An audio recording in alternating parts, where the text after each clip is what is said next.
Good Hello morning, there. Peter. Good morning. I hope you're doing okay. I I'm see that fantastic. You see, you're I'm on the just jungle. no, but you're really right now in the BIM Cafe. So just congratulations to making Exactly. the right choice for the venue. Exactly. We were discussing beforehand that maybe you guys can see on the right or left hand side. We're not very sure, but in Pietro's window there is a crane over there. I'm in a Yeah. cafe, so we are sharing the bean and the coffee together, the bean cafe together at this moment. Yes. We're But making the also, big day today, guys. yeah. So But by the thank you way, very much for all of us joining. Thank you very much for having all of you here. This is great. We see the big increase in the number of people. So this is great. And we are just this is the last one of the interviews, right? What we will be doing today. exactly. This is not the last episode. We finished the season this week, and we have something special there. Already say on the network, we don't expect ourselves dressing as a Santa and Rudolph. We're not going to do something like that. It will be something special, but in another way. So today we presented the last interview. We recorded 2 days ago with our colleague Natalia. So we introduce her right now, and we can contact. Yeah. So do you think we were able to find the money, Enrique, just till now? It's just have you found any money in Beam? I think the final statement should be given by you because you are the one who are looking for it. And in the next Friday, okay, so the 16th of December, Pietro will announce, like this is like a president call, no? He will announce if we found the money or not, and we will orient the next season depending on the answer, no, the direction. Because I'm already Okay. convinced. I'm already convinced there is money in BIM. You know my answer, no? The money is there. We just need to take a better advantage of. Good. So today we Fantastic. have who we have today? Who we have today, Uh, Enrique? Is it? we, Tell us. we have a very good guest. Her name is Natalia Olivera, and she's an architect again. And we have a very good conversation with her a few days ago, as we said. And she's also the partner and CIO of the studio, is architectural studio in Uruguay, but they work whole American-wise doing big implementation and also BIM outsourcing work. So it was a very interesting talk to learn about how they do this work on the other continent. We were mainly focused always on European guests, and now this time we can see how is the scope in other continents, America, as I said, North America, Canada, the US, also some parts of Central America and South America. So the whole continent, all the way across, they do some work. Very good. So we will just try to go again through the very small extracts, guys. You can see the whole interview going later on the YouTube. The noise, what you can hear just on the background, is exactly where we're supposed to be. So this is the Beam Cafe. Enrique is in the cafe. So that's the normal stuff that you can hear it. The mixers, the coffee machines, the all of it. So that's normal. Okay, Beam Cafe. That's the name, guys. Okay. Exactly. Well, let's start with one of the most interesting and funny things in the world of construction, which is norms. No, now this is a very important one, guys, and we are going to talk about the ISO 19650. And this is something will come out in other interviews. I already give you some tips for you, and it's a certification to be able to work in BIM in a standardized way. Let's Cool. first hear Natalia, and then we comment if this is needed or not, because Peter and myself, we were not very sure that if it's something that we want to have, no? I'm start to converting you. I can see this. Okay, let's go. Let's see Natalia, and we Let's go comment for the after. first one. Yeah. Do I need to have the certification to be able to work with me, or can I do it without the certification? Because you know what I mean? Like, do I need to have this stamp of my or this badge on my profile to be say, oh, I can do BIM, or you really can do BIM without it? You really can do without it. What the certification does is just it's checking that you are really working with it. It implies a lot of discipline because when we get certified with ISO 9001, we get reviews every year about how our system works. So if you get certified, I mean, it's important for your clients that you are actually following the standards. As you know, BIM is trying to speak all the same language. We need to have all the same way of working, just let's say. And having that is like, okay, because everybody can model, can just build, do a Revit course, 40 hours, and let's say, oh, I'm doing BIM, but that Yeah. is not BIM, so you need to take these things serious and really understand what is a common data environment and how to do eventually with the big projects, So you can work without having that certification, of course, but you need to know what you are talking about and what you are offering, that it's really about BIM and it's not just modeling and giving out. Exactly. It doesn't matter the program, but you need to work. You need to know that you are not going to just model and that's it, because you can deliver a model, you base it on your own criteria and it's going to be okay, but the other person would find it useful. So that gives you like a backup to say, okay, I know that you are following the standards. I know that I can look for the information in the way that it's supposed to be, where it's supposed to be. So, I mean, it's a strategic also, some companies also need to work only with another companies that are certified. So Correct. you enter to another, you have another market. You can get clients that you weren't able to get it, no matter how good you are, if you get that certification or not. So that's another part of that benefits, because some companies, big companies, only work with certified companies. Wow. I'm still not convinced about the certification, but I hope one day we will just get there. So it's just, for sure, I'm convinced about the certification, but I'm not sure if this is not too much bureaucracy for the BIM one. But we had the frank discussion with Natalie. So guys, just jump and check it later on the video. I think it's interesting. It's interesting dynamics. One from the user and one from the way how we can spread it. So.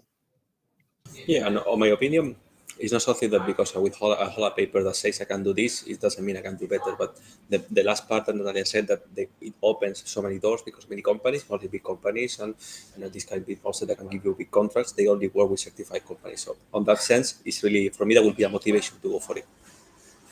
Correct. But well, ISO Anyway. 9650, something you guys will hear a lot on coming in on for more interviews, because it's the ISO regulation that kind of check that you're doing BIM properly. Right. I think this is also can be the topic. I think, Enrique, for the season 3 one part, I think we can really cover some of the norms and the certification and the ISO certification on, especially for Europe. So can be the good path of really just digging into it in a little bit more practical way, because the audits, etc., is not really practical for me. We had a discussion with Aitor a couple of weeks ago, right? Like, we want to go to the point, we don't care about this rule. And even he who was on that saying that people don't read it. Yeah, we don't read it. So we need to go for the practical stuff, right? Good. Lovely. Let's jump into the next clip. And this is going something deeply over what Natalia, her studio, does of how do we implement BIM. And we were asking her a direct question: what are the main barriers and the main things that we need to face when we do a BIM implementation? So let's see what she said, and then after we do our comments. Implementing BIM in an organization has more to do with changing the culture than with implementing technology. So first of all, you need to understand the persons, the team that you are working with. So that's our first approach when we do an implementation. And that it doesn't matter where you're based or where you're located, because we did several implementations in Uruguay. We are currently making an implementation in Paraguay. So it's the same thing, but you need to have this planning. Eventually it's going to change in some way, because you need to be flexible. But first thing is understanding the company, the culture, and the way that they work. So you can start merging BIM into their systems. So that becomes the first stage of the roadmap in an implementation BIM. So you need to be aware that they need to learn a new language. The thing that we have been studying from start, that language needs to be the same for everybody. And then you need to start with the BIM basics, with the foundation. So the most challenging part when implementing BIM are the persons. So you need to have a planning, for that. So what we do is we carry a diagnosis. So we start making surveys. We ask the people, because the team is the ones who are going to make this implementation successful. So you need to have them by your side. You need to, they need to feel that they are not going to be alone, because implementing BIM can be frustrating, because that implies learning a new technology, a new software, and the people are going to start feeling frustrated and not know how to do, and they're going to feel like they don't can advance as they were supposed to, because, okay, if I do this the old way, I'm sure I will be finished. No, so we start making a few questions about, for example, which is your biggest fear? How do you feel about technology? Do you think like you are a fast learning in technology, for example, stuff? And then we just analyze all the questions, and then we start building some building the planning for the training, and how we need to focus our training, and in which areas we need to put more attention than others. So interesting thing, mostly for me at the end again, when which is the plan for the implementation, this BXP or BEP. Of course, you draft it at the beginning, but after you go and assess and talk to the company, you redo it. You adapt it to the, because at the end it's the people. No? I mean, I think we need to understand that we say here below, understanding the company and people's culture. That's what Natalia said many times. I said that this is the big challenge we have here. Yeah, no, but Enrique, one of the things which we had, and again, we have, for example, the yesterday discussion with one of our colleagues, and we talk about the company implementing BIM, and one of the questions is, okay, I understood the trainings, I understood everything, I understood all of the processes, but what are the benefits? How I can measure the results of the things which you guys doing? And I think he asked very good questions. I still see on this dimension, I see a lot of consultancy coming, a lot of people who tell you how to do, but they never did this, and just they only teaching you how to do. So I think that's something I'm struggling a lot, because we did a couple of the good projects, but because of your experience or some of the other experience, we already did this stuff and we know how it works. But it's still very difficult to show the results in terms of the money, in terms of the tangible results. That's true, and it's complicated. You can never say guaranteed, because this is not like, okay, give me 10, I give you 20. That would be the idea when you get 20, but you can never guarantee those results in step of being. And mostly we're playing with a long time frame, right? Like this is also one of the main things that you cannot promise BIM will be delivered and you're working fully in BIM within 6 months. It can happen, but we cannot. It takes time. The methodology and the people and the culture is not that straightforward. So that's a bit that's a tough place there to to avoid or to smooth it. That's why I like the idea that when she said that we have our plan, our model plan, and then we go to the company, we talk to them, and we readapt according to their needs, their status, their level, and so on. So that's, I think, guys, you start having slowly the answer if we find the money in this season. So to do that, let's take a look at the next clip, okay? And this is what we call the white bear. This is the person inside the company you need to find to help you with the implementation. You're aligned inside the company. Okay, we discussed about that term, that character with Natalia, and she fully agrees on that. So let's say what she said. First step when you go to implement BIM to a company, and so you test the people who is eager to change, who's not, who is the one who is more advanced with the technologies, who is the one who is more reticent to them. And it's very important, we say in Spanish, to find a mirlo blanco, this like white bear, this person who highlights, who like enhance, highlight over the rest, who is more keen to change, who is really the one who wants to carry that. He's the BIM lover. He's the BIM lover in the company. Even if it's not low range, it's a low range, it's a lower range. If it's not high, it's not on the management level, if it is arrived a month ago, but that's the person you need to put the forward, because it will be like way talking in an army language, is to infiltrate towards the enemy, right? So you take that person to go through inside the rest of the stuff, what they call this white bear, no? This is real. Exactly. You need to really look for the. Yeah, that's real. You need to find. I mean, you need to find your ally. You need to find that person.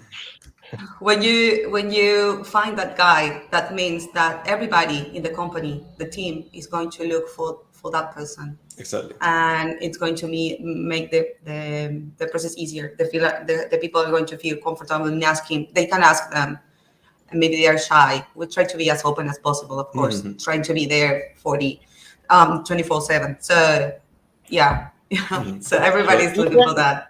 Look, go to the company, look for the white bear. That will be your best ally, like Yeah. not coming from the outside, so you can start to link with that person. That person will be your extension on the inside of the staff to carry out with the implementation. It's something I hear. So this is a very interesting story. Like, let's share Yeah, it's a with some people. strategic.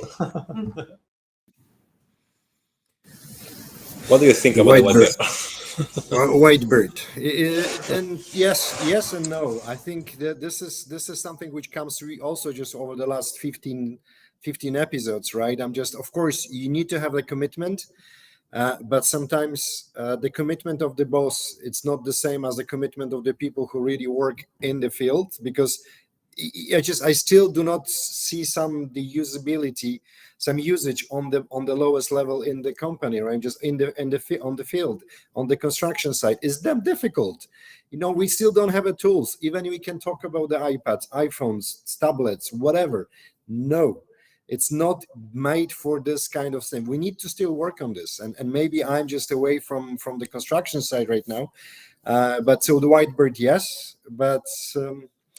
We need to give the tools to the people to do this. Otherwise, the commitment is a one part, of course. But Yeah, my God, I think I will just make finding some that enemies person. right now. Even if we go to the construction site, you find that ally there, and it will be easier for you to go forward and convince the others that they need to join this technology movement, in a way. So this is not only inside a company for implementation, any technology implementation you want to do in any field, you need to find your ally inside there, because I think the lesson of the new things are coming from inside and not from an external consultant. It's easier to adapt also. No? It seems like, okay, it's my family and my people who are telling me to do this way, not someone else who I don't know and my boss is paying him more than me. Yeah, no, but I think, Enrique, what you're telling me is just, I think for me, it's very obvious. I will not pay for this kind of services, right? It's just like, so I'm just saying, sure, yes, but I don't need a consultant to tell me that I need just to do these things. I'm looking for more tangible knowledge to put into the process. So yes, I agree. No, I don't want to have a consultant tell me that I need to be convinced, right? So let's leave this with Maybe Leslie, not the because good second one. no, it's not bad. It's not bad, because now they play the role that you are the CEO of a company who wants to implement BIM, because that's why we ask Natalia. So what kind of people? Because this white bear, for example, I will say sometimes in a high position, in a C level, so they don't have the power to say, hey, come over and do in my company. So, and she said, most of our clients, they come over, they are in the C level, the CEOs, director, because they are the one who knows and have the awareness about BIM and that belief that needs to be implemented. And this is something we repeat a lot. From the top level, of course, going down, but from the top level, we need to have the support. Without this, we cannot convince them, we cannot change the company. That's fully, even if we have the best team ever, without the support of the top, it's impossible. And there's something that Natalia said is, okay, great. Every time some of our guests agrees, you feel less alone, no, on this speech that we do. So let's see what she said, and then we come in after. Let's talk afterwards. Who is the person who contact you? Are they on the top levels, like CEO level, or some managing directors, or some people basically on the staff? Because one of my beliefs, I try also to spread on the BIM Cafe, is that you need to have the support from the whole company, but mainly from the top, because it's the directors and everyone, they don't have the knowledge and the support for you to do the implementation. People, they won't follow, but if it's something more important, sometimes it will make it work. So who is the person who contact you? Middle, high level, low level? Who are the person who approach to you and say, come over and implement? High level owners, C levels that they are in charge of. Yes, and I have been talking with some colleagues, like sharing experience, and they told me some stories. Like they say, oh, Natalia, I tried to implement it because I have a guy in the office that she learned some. They know about Reddit, for example, and they mentioned the program, and it didn't. It said it wasn't successful. We tried, but we couldn't, and that's where everything is not is not right, because you mean like all the pressure and everything, it's on one person that made that curse, and maybe that person have 3-4 projects, model, you know, and that person needs to develop all the standards, all the process, all the methodology, and the upper levels, I mean the C levels, the owner of the company, don't know how to use Revit, don't know how to do it. So everything Don't know is what it is. on this guy. And Exactly what I said. That this is we need to have this support from the top management. Otherwise, the change will never done. Even you have the best Revit guy or the best model ever. Yeah, yes, for sure. You need to have a commitment and you need to have them. But why they are interested? Because they're interested about the productivity. They're interested with the question what I'm asking. What can I get some extra profitability, extra optimization? Can I get the better margin using BIM? And I'm still just searching for it in desperately just to make sure that I can just help them. And this is not really what is coming in a very easy way to understand. So yes, I hear you. This is the CAO, CXOs coming, but what are we giving the people in the organization to make sure that they're convinced? I think I'm broken record today. I need to think about myself. After 16, this is 15 episodes of the second season. We have all broken records, Peter. So no worries. Talking about broken records, they're gonna link with the next clip, which is about time. Okay, time is something very important for the implementation, and this is something related that we don't want to go there and sell smoke. We say in Spanish, for example, we want to go there and tell them things that they're useful. And sometimes, Natalia would say, now we listen to that the planning is to always readjust. That you cannot guarantee 6 months and 6 months. Then after that, you can extend it or extend it. And we are okay. At the end, what we do with that is okay. At the end, you can just hide us. No? This is not working. No? You can just hide us. No? But the time for the development is also depending on the people and the companies and so on. So let's take a look what she said on the clip and comment afterwards. Yeah, let's go. the persons, I mean, the directors or the owners, they need to, because they want to save money, and as Brett said, I want to start gaining money. So because I need the implementation to this be done, the sooner the better. So that's something that we need to work that. So showing a planning, showing numbers to the client, showing how we're going to, how we follow the project, that makes our clients feel less stressed and have more confident, and the understanding that it's not going to take 1 month, because you have to do as a process. So both of the time and the people, as always. I mean, like because I mean, it's a methodology that is based on persons, and that I think that is the most challenging things that we find while implementing. I like this. I like what you said also at the beginning, that the main challenge we are changing people and culture. This is the big phase. No, Yes. we are not just doing a different coding and programming a different machine. We are humans, so we need to have Yeah, we're changing the culture of a company. Of course, we need to be aware of that, so it doesn't happen for night to day or upside down. I haven't captured one thing which Natalia said about it will not take 1 month, and I haven't challenged her. So guys, you can just look the whole interview, and just it will be released in 7 minutes, 7 minutes.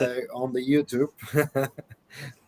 But I haven't realized that she spoke it will not take 1 month, and I'm strongly opposite to this. I'm saying this: the changes which you're bringing to the company to make sure that they're sustainable and they're effective, it need to take very limited time. So just I remember implementing once the product, what we call a digital studio. We said the 6 weeks for making the change in the company. It should be the small one, but it need to be impactful. So I hear about the 1 month. It will not take 1 month. but it should take maximum 6 weeks, in my opinion, to make sure that you going incrementally.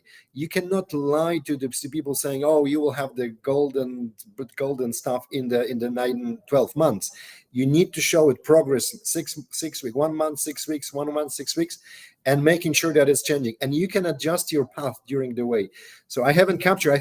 I don't think so. I have challenged Natalie during our No, but I think we did some challenge discussion. because we were asking her, what about the time? What about we keep with our customers until the end? So I remember she said yes. So if like 3 years doesn't make sense, so you hire us on this working, right?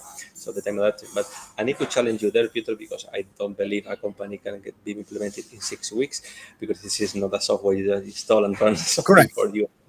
No. I'm completely fine. I'm not saying that the company can implement BIM in the 6 weeks. Okay. But if you look at it, you just building the implementation plan, right? Which we call it very nicely in BIM. This is the BB. BIM bam bam whatever. It's just that's what we call it, and then you can just put it on the 6 weeks intervals, the small Oh, yeah, deliverables, what you that need for to sure. prove it, right? Of Right. course, of course. So this The need result, the to be like numbers. this. Yes, but this 6 weeks need already bring the value to the CEO, the CXO, what we said, and to the lower level people who just doing daily job on the construction, on the architecture, on the design, etc., etc. Manufacturers the same way. So Yeah, we agree. There's it's just changes in the the day one. Fridays. Fridays. Fridays are difficult for me. Huh? Well, guys, we want to close on with the last clip.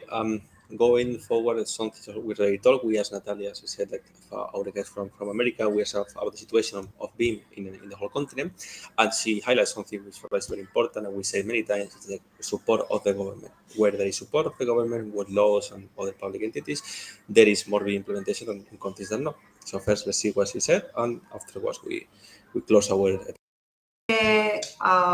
Argentina, Peru, um, I don't want to forget anyone. Chile, Argentina, Peru are the ones that Colombia also are the ones who have more developed BIM, because they have their own government policies. So Okay. that's one of the reasons. And then I think like that Chile is the ones that has more advance in BIM. Okay. However, the problem is, I think like the problem is worldwide. We have the same problems that we do have with our clients in the United States and Canada. It's like it's not really apply in all areas. For example, sometimes the clients use BIM to develop a CD, DD, whatever, but they don't use it into the field, and they don't use it to take quantifications. Sometimes they do that, but they don't take it to the field. The field it's always the last part. I have some clients that they do work on field with BIM, and I think like they are really ahead of everybody, but they don't use it as much as they could. Wow. Like what you said, So the field is where the beam arrive at the end. But I agree with you that the impact on day zero needs to be on the office, needs to be on the site, and people, even if just tiny little change, just having labels written with colors on the materials, whatever. But the impact there should be happening smoothly, but consequently, because they should be okay. These people do something different. We are doing something different. We do something different. It's not like only one part of the company give us 3D plans or things in iPad instead of paper. clear. I think this is the good summary. Guys, we are just coming to the end, so thank you very much for being with us. Natalia, she also just, when you look at the video, there is a very interesting part talking about the woman in BIM. So that's really something which I would really like to highlight. So don't hesitate. Try to look at till the end of the video, or just zip it to the end if you're interested. Especially all of the women community who are just participating in our streaming right now. So do not hesitate. Try just to really look at it. This is the movement which is, I think it exists from the 10 years, what Natalia said. And it's just, contains also the mentoring for the women in the construction, and also just helping them just to go within the companies in the career. So I think it's very interesting, very important to take a look at it. On our video, watch it till the end. You will see that all of the details which you need, and there is, I think, the subscription as well for the next year. So Natalia, she will be talking. You can contact her also directly to get some information. I think we are going very well in timing today. I think we're getting better. 15 sessions, and we're going good in timing. Guys, do not forget, just tell us what time, because Enrique, I think, asked on one of the posts what time you want to have it, the season 3 coming, because we're still not sure. If it's 10 o'clock, it's good, or it should be 4, it should be 5 in the morning, which Enrique will not make it, and I will. And it will be just 23 p.m. On to as 11 p.m. in the evening. So Enrique will make it, I will not. So it's just, guys, just give us some time frames where you would like to see us next season. The next season will start, I think, the 3rd week of January, or maybe 4th. We're still not sure. We need to prepare the content, and just will be some changes in the way how we will be presenting. So that's it. All this is small thing. We're gonna put it nicely, and next week on our last episode, we summarize everything. We give our brainstorming for the next season, so it will be ideal to have your participation and have your comments back to represent next season with the best energy and with the best intention. Correct. And again, thank you very much for all of the comments, all of the invites, all of the people who watch replay. Sometimes we are late of responding. It's only 2 of us. So this is Enrique and myself. So sorry, guys, for just having some delays of responding, but we will respond to all of the people who just coming and talking to us. So just be patient. Thank you very much. Subscribe on the YouTube if you like to see the updates, and just we will see each other on LinkedIn next week for the last 16 episode of the season 2. It sounds like a Netflix. Seriously, I'm just really think this is the Netflix. We're building something. From here, we call someone. Okay, Netflix. You want to buy us? You want to invest something in BIM as well? Why not? We can put some makeup and do something more funny if they want to make some jokes. But it's not going to catch more people. But yeah, we are open for it. Imagine this is like a Netflix production, the BIM Cafe. Unbelievable. Okay, guys, thank you very much for joining. So much. Thanks, Enrique, for just joining us from the jungle. And we will see each other next week, guys. Exactly. Have a good weekend, everyone. We'll see you next week. And we are on the social network. Okay, don't forget to contact us. See you guys. Ciao, ciao. Thank you lots. Have a good weekend.